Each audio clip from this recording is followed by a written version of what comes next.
مفتی صاحب، آج کل ایک عام مسئلہ پیش آتا ہے کہ نماز کے دوران اگر کسی کی کال آ جاتی ہے تو موبائل کی گھنٹی بجتی ہی رہتی ہے، اسے بند ہی نہیں کرتے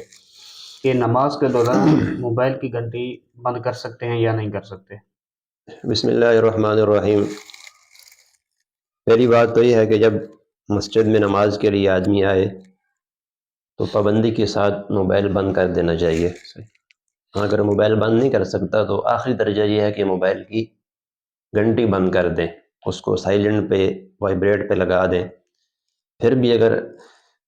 وائبریٹ پہ لگانا، سائلنٹ پہ لگانا یاد نہیں رہا، انسان ہے بھول جاتا ہے،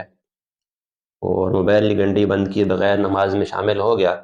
اور نماز کے دوران اس کی کال آ گئی، موبائل کی گھنٹی بجنے لگی،